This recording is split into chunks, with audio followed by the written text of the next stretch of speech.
Jim Monaghan, Chris Swendeman, we're back with the 2 Minute Drill. We have a special guest with us this week. He is the co-host of the Sunday Drive on SiriusXM, which runs a whopping 8 hours. Plus, you can Wow. hear some other times as well throughout the week on SiriusXM. Bill Lekas, it's a pleasure to have you with us here on the 2 Minute Drill. Thank you for having me. It's a pleasure to be here. I have to ask you, how on earth do you do a 12-hour shift? Well, they give us pizza, so yeah, that helps. But the games really help. I mean, the games dictate how that show goes. If you have good games, compelling matchups, that really carries it. And it doesn't feel like an 8-hour show. I mean, I'm in there. It's a 9 to 9 day for me.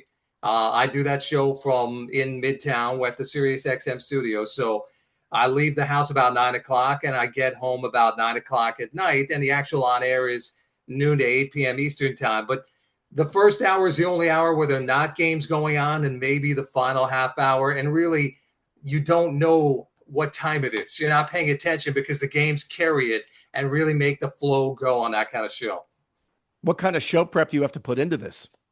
The show prep is pretty extensive. I usually start in the middle of the week, and you're looking at all the matchups and trying to find different angles for each and every game because we have all the games on. We're watching all the games. The 12 o'clock hour, we're previewing the 1 o'clock Eastern time games. So it's about individual matchups, whether it's a particular cornerback against a particular wide receiver, a particular defensive end against a particular offensive tackle. It's about what team handles the run better, and this team has a running back that could take advantage of that. It's about how teams do in the red zone and third down percentage. And so you're looking at all of these different stats, all this different data in the matchup to try to come up with who you think could take advantage of the other team in what way. I should point out, Bill, that my co-host here, Chris Swendeman, is was a longtime Dallas Cowboys fan. Wow. You'll notice that he's wearing a Buffalo Bills hat. He finally had enough. So I did. wait a minute. So you traded in the Cowboys hat and you went to the Buffalo Bills? That was the logical step for you? It was because you know what? If I was gonna do this once in my life, this was gonna be the time to do it. And I always growing up, I was a huge fan of Jim Kelly. I have a friend who's kind of affiliated with the organization, and I figured if I'm gonna go quasi local, this is gonna be the team to do it. And I just love the fan base. And it's been the best decision I ever made. Well, Chris, I'm going to let you know while we're talking, I grew up as a New York Jets fan. So you have I'm it a lot sorry. better. You have it a lot better than I do, but I can't give them up. I'll never give them up. Jet fans are loyal. I will give them that. All of you long-suffering Jet fans, I give you all the credit in the world because you have seen and been through everything, and yet you're still standing somehow. And I give you all the credit. You guys should get like some kind of Medal of Honor, really, for all you've been through. You guys really are an amazing fan base, and I'll always give Jet fans credit for that. I'll make it worse for you. I'm a Jet fan and a Met fan. So I'm in mourning this week anyway, and the Jets don't help take any of the sting away. Oh, Yeah, ouch. that collapse, Bill, by the Mets was just unbelievable to watch. Yep. It was tough to take. I don't even call it a collapse, Jim, because this was going on for months. This wasn't like the Tigers, and the Tigers made the playoffs anyway, but this isn't like the Tigers where all of a sudden they fell off a cliff. The Mets were playing bad baseball for months at a time. So this was a 3-month process of them having first place, that being gone, and then the wild card lead being whittled away, and then the final wild card spot not being able to hang on to either. This was a long process, and it was very painful to watch as a fan. I can imagine. So we're roughly a quarter of the way through the NFL season. What has been one of the biggest surprises for you so far, Bill? I think the Colts have been a big surprise. The fact that Daniel Jones is playing the way he's playing, the fact that the Colts are 3-1, and I know they're coming off a loss in week 4, but even in that game, in LA on the road. They made it very tough. They had an opportunity to win that game, had some big mistakes. Jones did get picked off a couple of times, but some defensive breakdowns late. The fact that they are a 3-1 team is a massive surprise. And the fact that the Ravens are a 1-3 team is also extremely surprising. Some of that is tied into the injuries.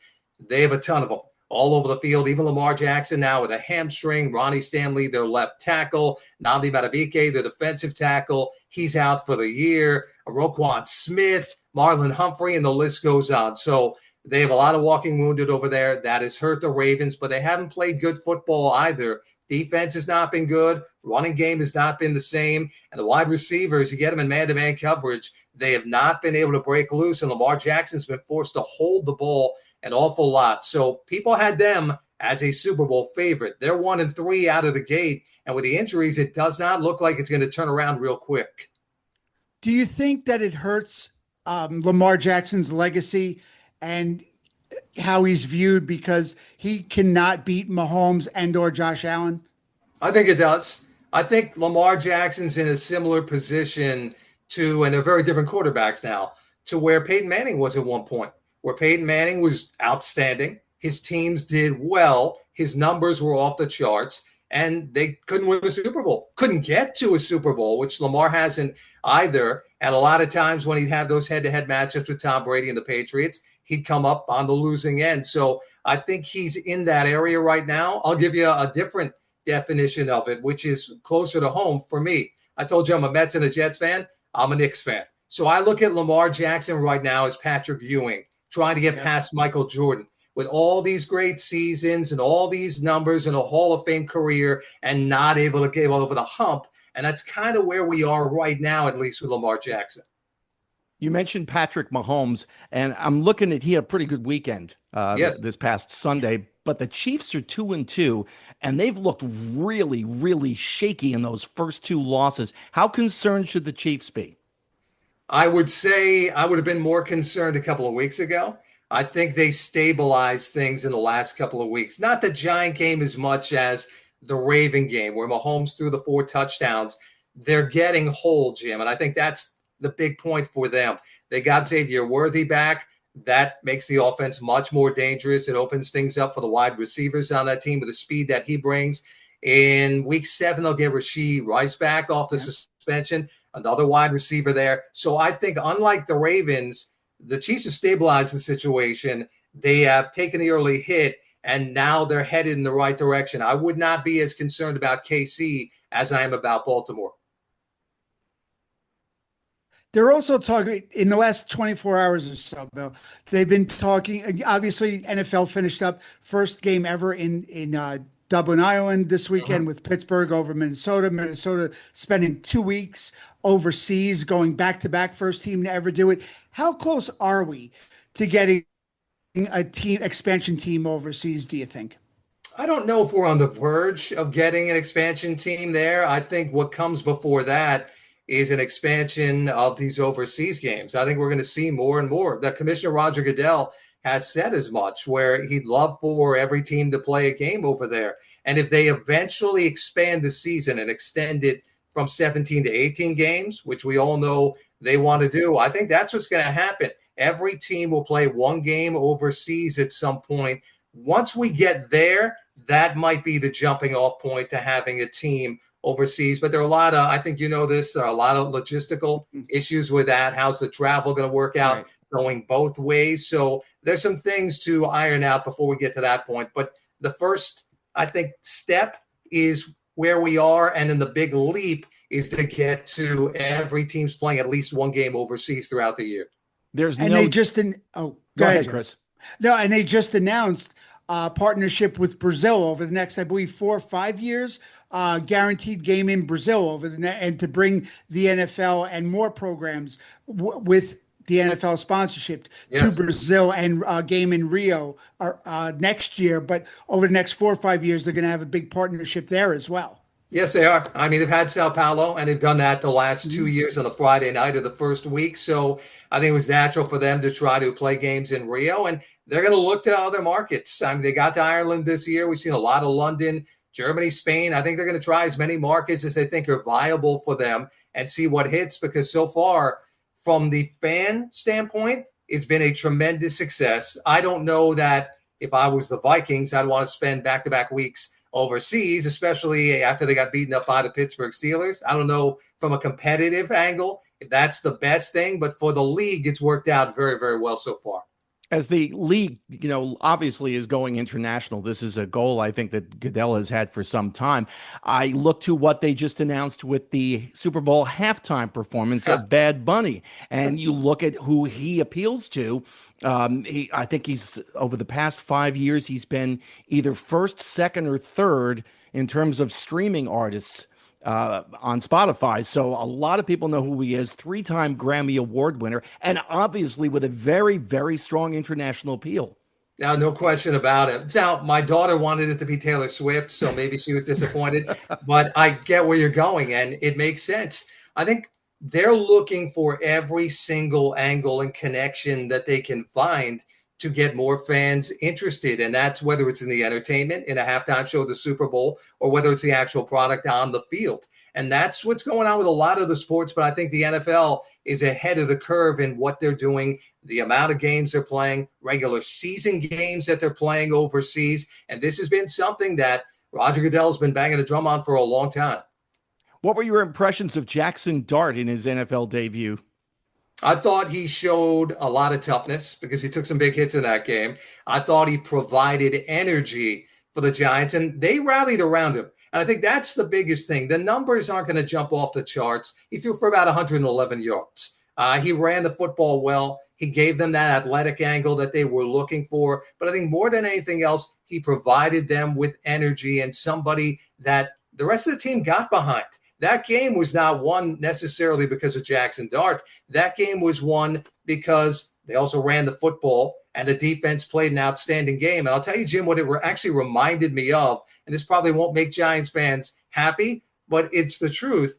That game reminded me of what we saw from Brian Daboll's year one, when Daniel Jones was the guy running around and they had Saquon and they were pretty tame with the passing game. They were not going to throw the football all over the field. They tried to protect him. They kept the training wheels on. I thought they did that with Dart yesterday. And that year, they played that way offensively. They were really good defensively, and they made the playoffs. And that seemed like the formula in the game against the Chargers.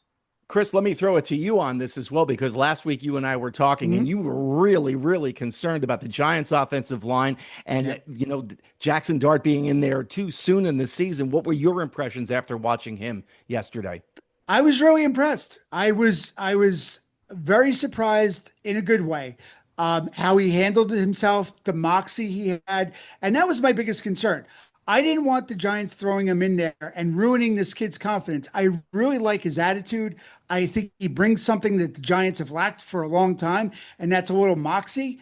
And you know what? Between him and Scatterbo, I like where they're going from an attitude point of view. The two of them look like they're having fun out there, and that's something the Giants have sorely lacked for a long time. Guys that look like they're having a good time. And for his first debut, I got to give it to him. He did great. I would agree with you. And I think when you're talking about having fun, that goes to the energy point that I brought up. They brought energy. Now, that's something that other guys can feed off of. That's something his teammates can get behind. That's something even the defense can feed off of. And Brian Daboll needed it. I think you saw him after the game. He's got his head up against Jaxson Dart there and congratulating him. It's a desperate team and a desperate head coach, and they do desperate things. And so they had to turn to the rookie. I think that was the card they had to play. And for 1 week at least, that paid off. Bill, you referenced Saquon Barkley just a couple of minutes ago. He has less than 240 yards, I think, in these first 4 games. Last year in one game alone, he ran for over 250. How concerned should the Eagles be? Or is there any reason to be concerned about Barkley? I wouldn't be too concerned yet. They're 4-0. So if they were struggling and Barkley wasn't producing, then I think you have some concern. I thought they used him as a decoy against the Buccaneers, quite frankly, where they didn't give him a lot of carries early on in the game. They tried to throw the football. They had a very big first half offensively, and that went away in the second half, and they kind of had to hang on to the end to get the win. but I think it'll come around. I think this offense is still in transition. Remember, Kellen Moore was the offensive coordinator last year. He's gone. He's the head coach of the Saints. Kevin Patullo's now the OC there. So I do think they're having a few growing pains with that, but I wouldn't be really at the point where I'm having alarm bells going off because the team's still winning. And I think with that offensive line, the running game will shift into gear. Now the Giants, go back to the Giants a second. Giants, Sure. not everything was exactly rosy yesterday because they did lose, their big wideout Malik Neighbors due to an ACL tear that we learned just recently about his ACL tear. But how much of not only the Giants, it seems to be more prevalent in MetLife, but how much in general does the NFL have a turf problem and these injuries that keep popping up, ACLs, MCLs, that sort of thing? They would tell you that their data and research shows there is not a turf problem. And they will not admit to this being an issue of turf or grass, that it's a 100% injury rate in this sport. And guys get hurt all the time. And we do see that even on grass too. But it's hard for me to be on board with that. I know Odell Beckham Jr. talked about the MetLife turf after that game. And there are plenty of other guys who have complained about it. Aaron Rodgers. Yeah, I think it's an issue. I think there's something there. I can't tell you I have the data to back that up. If I did, I would say so. But the NFL is not going to cop to that. They haven't so far. They've said in their research with their medical team and everything they've done, there has not been a pronounced difference between the amount of injuries or significant knee or leg injuries or ankle injuries suffered on turf as opposed to grass. But just to go further on that point, the injuries in general, that's really an early theme. We're week 4.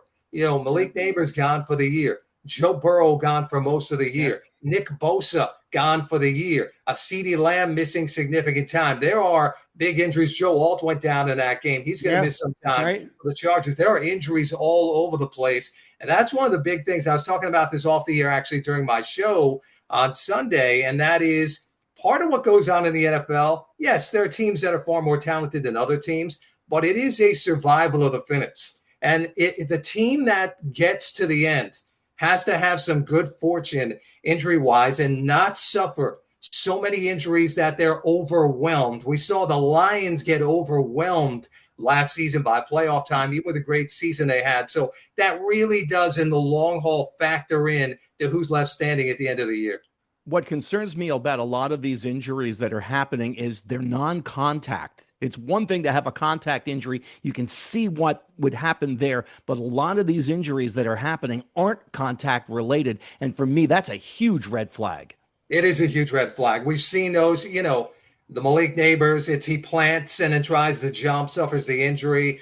Mike Evans, and it wasn't a season-ending injury, but a couple of weeks ago, tries to make a move and he goes down with an injury. Those are scary things that go on, and that's where I think you can go back and have some question about the playing surface, because it's almost like the guy gets caught a little bit. They're not the stitches like it used to be. Go back to like the old vet in Philadelphia where they got the seams and everything. But still, I think it is different than planting in grass and mud and dirt and all those kinds of things and trying to drive off your leg there as opposed to the turf. So I can understand the concern, and I can understand the complaints from guys who have played on it, like Odell Beckham Jr.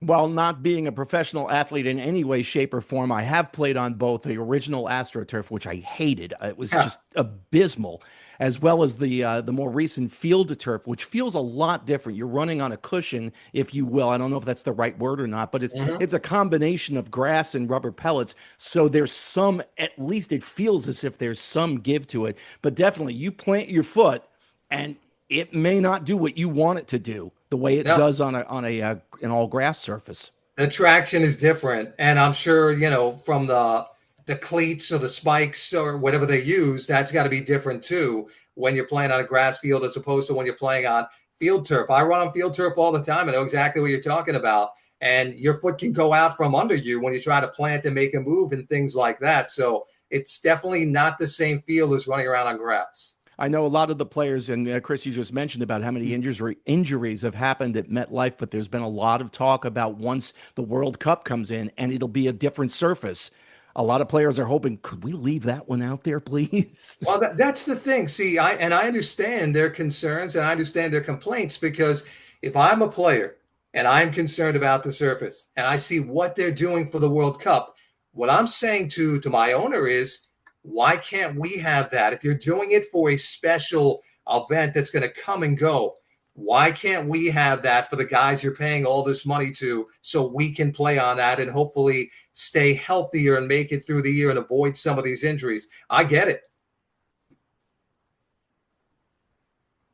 You can check out Bill along with Steve Torrey. I actually used to work, well, sort of with Steve. Steve was at 1010 Wins up on the 10th floor. I was on the 9th floor.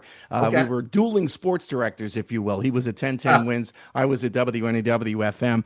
You can check him out as the co-host of Sunday Drive, all 8 hours of the show on SiriusXM, as well as Late Hits, which airs at various times throughout the week. Bill, it's been a fascinating conversation. Thank you so much for your time with us.